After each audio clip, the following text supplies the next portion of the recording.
This is typical of Sumerian reliefs, but it is not Sumerian. Instead, it is Assyrian. Assyrians had taken over the entirety of that Middle Eastern region, as far as Elam, all the way to ancient Egypt. And with these things, they brought with them some traditional African things. As you can see, the woman is holding a fly swatter, as the Europeans call it, but it's really something that's used for medicine and symbolism. And as you can see, he is using it to anoint the man. This man is the king. And you see how he has such honor for the person who is holding the fly swatter that he himself is holding the bowl with a liquid substance in it, which she is using to spray onto him. But the story of the Assyrians taking over goes back a few years, a few thousand years, really. If we look at statues of ancient Egyptians, we see that they have been adopted into the Assyrian Empire because the Assyrians had high praise for the Egyptians. And being that themselves they were Afro-Asiatic, this proves a giant link between the two.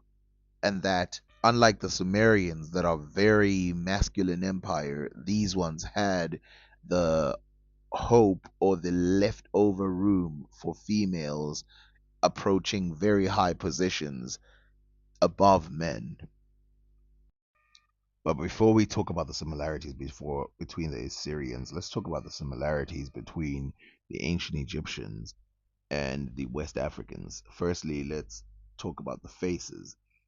Simply put, the faces have so much in common that you don't even have to talk about it. But let's talk about one cultural thing that's similar, which is that ancient Egyptian statues barely show a beard. When they have one, it's that small one, which is a false beard, as people say, and usually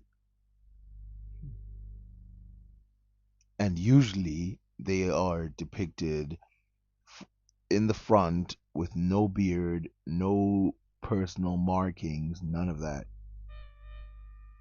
How do we know that the Bantu people are related to the West Africans and that they migrated from that region? Well, we could use language, but I think that's a little too easy.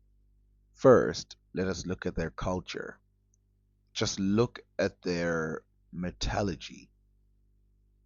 The inventions that would be invented in West Africa suddenly appear all over Southern Africa after thousands of years of absence.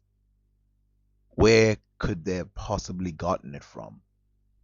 But let's just look at this image specifically and the neck rings.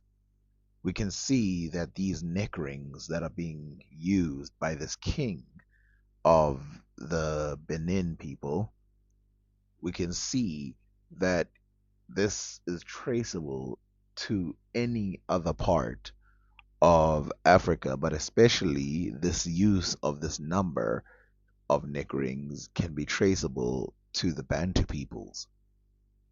Not only that, their headgear, their clothing, their patterns, everything about it screams West Africans. But really, that's not even the most similar thing. It's really the language.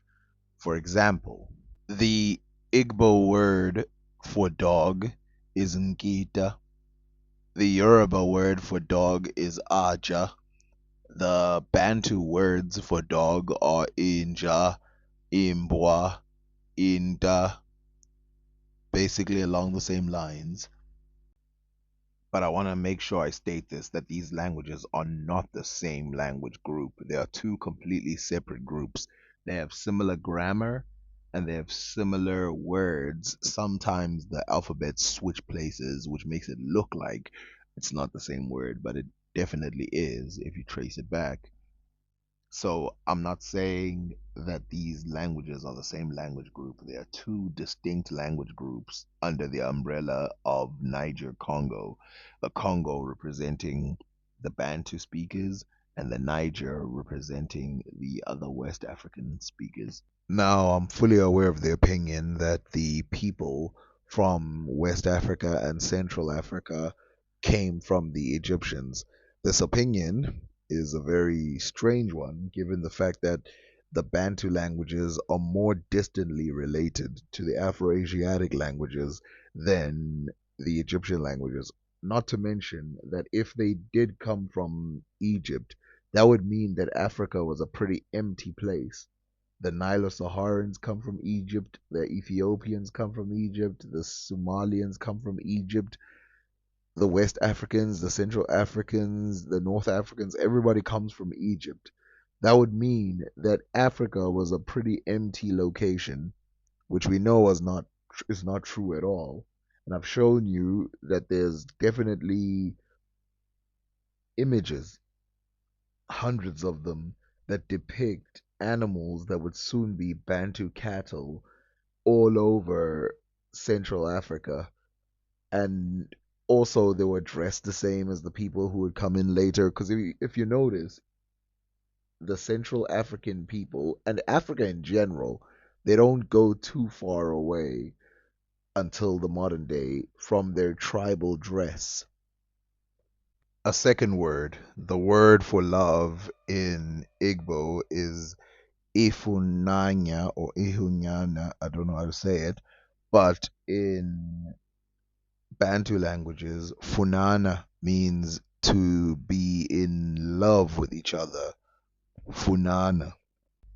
Drawing similarities between languages so similar seems kind of ridiculous, but I will continue and I will say that again, if you look at the sudden metallurgy that you find just coming out of nowhere in that region when it existed nowhere in the world.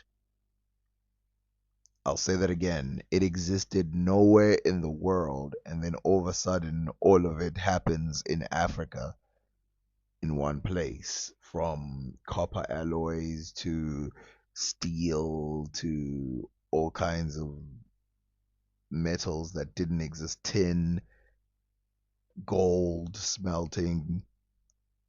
This is just proof that they came from one area. And where else could they possibly have come from? They didn't come from Egypt, because Egypt wouldn't do any of this until I think 1,000 years later.